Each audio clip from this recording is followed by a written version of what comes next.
Indian പ്രവാസികൾക്ക് യുദ്ധം കനത്ത തിരിച്ചടിയാകുന്നു. പ്രവാസികൾ കടുത്ത തൊഴിൽ സാമ്പത്തിക പ്രതിസന്ധി നേരിടുന്നതായി ഞെട്ടിക്കുന്ന റിപ്പോർട്ടുകൾ.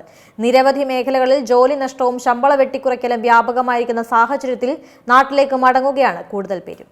പ്രവാസികൾക്ക് രക്ഷയില്ല. ഇന്ത്യൻ പ്രവാസികൾക്ക് യുദ്ധം കനത്ത തിരിച്ചടിയാണ് ഇപ്പോഴും സൃഷ്ടിക്കുന്നത്.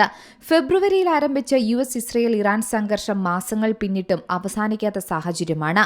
ഇത് യുഎയിലെ ഇന്ത്യൻ പ്രവാസികൾക്ക് കടുത്ത വെല്ലുവിളി തന്നെ സൃഷ്ടിക്കുന്നു. തൊഴിൽ സാമ്പത്തിക പ്രതിസന്ധി രൂക്ഷമാകുകയാണ്. പെട്ടെന്ന് അവസാനിക്കുമെന്ന പ്രതീക്ഷയുണ്ടായിരുന്ന യുദ്ധമാണ് ഇങ്ങനെ നീണ്ടുപോയത്. ഇതോടെ നിരവധി മേഖലകളിൽ ജോലി നഷ്ടവും ശമ്പള വെട്ടിക്കുറയ്ക്കലും വ്യാപകമായിരിക്കുന്നു. സംഘർഷത്തെ തുടർന്ന് ബിസിനസ് മന്ദഗതിയിലായിട്ടുണ്ട്. പ്രത്യേകിച്ച് ട്രാവൽ, ടൂറിസം, ലോജിസ്റ്റിക് മേഖലകളിൽ കൂടുതൽ തിരിച്ചടിയാണ് വന്നിരിക്കുന്നത്. ചെലവ് ചുരുക്കുന്നതിന്റെ ഭാഗമായി നിരവധി കമ്പനികൾ അവരവരുടെ ജീവനക്കാരുടെ എണ്ണം വെട്ടിക്കുറയ്ക്കുന്ന ശീലമാണ് ഇപ്പോൾ കണ്ടുവരുന്നത്. അതുമാത്രമല്ല, ശമ്പളത്തിൽ വലിയ വ്യത്യാസവും വരുത്തുന്നു.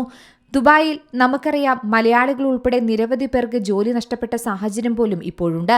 നിരവധി മലയാളികളാണ് ഇക്കൂട്ടത്തിലുള്ളത്. വിസ റദ്ദാക്കപ്പെടുന്നതും സെറ്റിൽമെന്റ് തുക ലഭിക്കാൻ വൈകുന്നതും കാരണം നാട്ടിലേക്ക് പണം അയക്കാൻ പോലും നിരവധി ആൾക്കാർക്ക് കഴിയുന്നില്ല എന്നും പറയുന്നുണ്ട്. പ്രത്യേകിച്ച് ദൈനംദിന ചെലവുകൾക്ക് പോലും കയ്യിൽ പണമില്ല. ക്രെഡിറ്റ് കാർഡ് ബില്ലുകൾ അടയ്ക്കാൻ പോലും ബുദ്ധിമുട്ടുന്ന സാഹചര്യം ഇന്ന് പ്രവാസികൾക്കുണ്ടെന്നും റിപ്പോർട്ടുകൾ. എന്നാൽ പുതുതായി ജോലിയിൽ പ്രവേശിക്കുന്നവർക്ക് മുമ്പ് ലഭിച്ചിരുന്ന ശമ്പളം ഇപ്പോൾ വെട്ടിക്കുറച്ച സാഹചര്യമുണ്ടെന്നും പരാതികളുണ്ട്. സാമ്പത്തികമായി ശക്തമായ സ്ഥാപനങ്ങളിലെ ജീവനക്കാർക്ക് ജോലി നഷ്ടപ്പെട്ടിട്ടില്ലെങ്കിലും വിപണിയിൽ അനിശ്ചിതത്വം കടുത്ത മാനസിക സമ്മർദ്ദം സൃഷ്ടിക്കുന്നുണ്ട്. എന്തായാലും പ്രവാസികളുടെ ആശങ്ക വർദ്ധിക്കുകയാണ്. സംഘർഷം എപ്പോൾ അവസാനിക്കുമെന്ന അനിശ്ചിതത്വം തുടരുന്നതിനാൽ യുഎയിലെ ആയിരക്കണക്കിന് ഇന്ത്യൻ പ്രവാസികളുടെ തൊഴിൽ സുരക്ഷയും സാമ്പത്തിക ഭാവിയും ആശങ്കയിലാണ്.